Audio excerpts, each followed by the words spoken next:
ನೀವೆಲ್ಲ ವೀಕ್ಷಕರು ಬಹಳ ಕರೆ ಮಾಡಿ ಹೇಳ್ತಿದ್ದೀರಿ, ತಮ್ಮ ಸಮಸ್ಯೆಗಳನ್ನು ಕೂಡ ಹೇಳ್ಕೊಳ್ತಾ ಇದ್ದೀರಿ. ನೀವು ಲಾಕ್ಡೌನ್ ಮಾಡಿ ಸ್ವಾಮಿ, ನಾವು ಒಳಗಿರ್ತೇವೆ, ಆದರೆ ನಮ್ಮ ಸಂಕಷ್ಟಕ್ಕೆ ಏನು ಪರಿಹಾರ ಕೊಡ್ತೀರಾ ಅನ್ನೋದನ್ನು ದಯವಿಟ್ಟು ಹೇಳಿ, ದಯವಿಟ್ಟು ಹೇಳಿ, ದಯವಿಟ್ಟು ಹೇಳಿ ಅಂತೇಳಿ.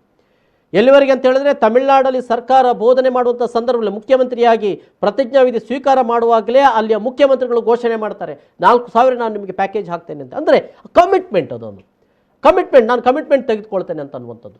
ಸೊ ಆ ರೀತಿಯ ಸರ್ಕಾರ ಕಮಿಟ್ಮೆಂಟ್ ಇದ್ದಾಗಲೇ ಈಗಾಗಲೇ ತಮಿಳುನಾಡಿನಲ್ಲಿ ಬೇರೆ ಬೇರೆ ರೀತಿಯಂಥ ಗಣ್ಯಾತಿ ಗಣ್ಯರುಗಳು ಎಲ್ಲರೂ ಕೂಡ ಸರ್ಕಾರದ ಬೊಕ್ಕಸಕ್ಕೆ ಹಣ ಹಾಕ್ತಾರೆ. ಇಲ್ಲಿ ಸರ್ಕಾರದ ಬೊಕ್ಕಸಕ್ಕೆ ಹಣ ಹಾಕಲಿಕ್ಕೆ ಜನ ಹೆದರ್ಕೊಳ್ತಾರೆ. ಎಲ್ಲ ಸರ್ಕಾರದ ಬೊಕ್ಕಸಕ್ಕೆ ಹಾಕಿದರೆ ಅದು ಜನರಿಗೆ ಮುಟ್ತದೋ ಇಲ್ವೋ ಅಂತನ್ನುವಂಥದ್ದು ಒಂದು ಸಂಶಯವಿತ್ತು ಜನರನ್ನು ನಮ್ಮ ರಾಜ್ಯದಲ್ಲಿ ಕಾಡ್ತಾ ಇದೆ. ನೀವು ಜನರ ಜೊತೆ ನಿಂತರೆ ಜನ ನಿಮ್ಮ ಜೊತೆ ನಿಂತಾರೆ, ಖಂಡಿತವಾಗಿಯೂ ಕೂಡ ಜನ ನಿಮ್ಮನ್ನು ಶ್ಲಾಘನೆಗೆ ಒಳಪಡಿಸ್ತಾರೆ.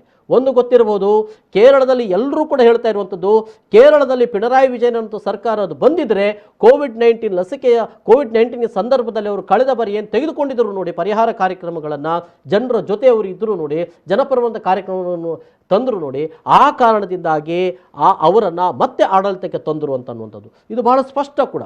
ಮತ್ತೆ ನೀವು 2 ವಾರ ಲಾಕ್ಡೌನ್ ಹಾಕಬೇಕು ಅಂತ ಹೇಳ್ತಾ ಇದ್ದೀರಿ.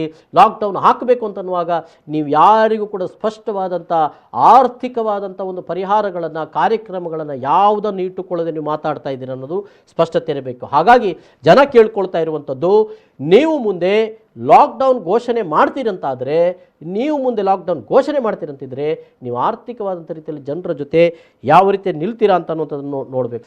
ನೀವು ಒಂದು ವೇಳೆ ಇದರ ಬಗ್ಗೆ ಕಾಳಜಿ ವಹಿಸದೇ ಹೋದರೆ, ಜನರ ಕಷ್ಟದ ಜೊತೆ ಸರ್ಕಾರ ನಿಲ್ಲದೆ ಹೋದರೆ, ಮುಂದೆ ಆಗುವಂಥ ಸಾಮಾಜಿಕವಾದಂಥ ಅವ್ಯವಸ್ಥೆಗಳೇನಿದ್ದಾವೆ ಇದಕ್ಕೆ ಸರ್ಕಾರ ಹೊಣೆಗಾರರಾಗಬೇಕಾಗ್ತದೆ. ಕಳ್ಳತನಗಳು, ಬೇರೆ ಬೇರೆ ರೀತಿಯ ದರೋಡೆ ಮಾಡುವಂಥ ಚಟುವಟಿಕೆಗಳು ಇದೆಲ್ಲ ಕೂಡ ಕಳೆದ ಬಾರಿ ಕೂಡ ಹೆಚ್ಚಿದ್ದು ಅನ್ನುವಂಥದ್ದು. ಈಗಲೇ ಸರ್ಕಾರ ಇದರ ಬಗ್ಗೆ ಎಚ್ಚೆತ್ತುಕೊಳ್ಳಬೇಕು, ಜನರ ಆರ್ಥಿಕ ಸಂಕಷ್ಟದ ಜೊತೆ ನಿಲ್ಲಬೇಕು. ಸರ್ಕಾರ ಈ ಬಗ್ಗೆ ಮನಸ್ಸು ಮಾಡಬೇಕಾಗಿದೆ ಅನ್ನುವಂಥದ್ದು.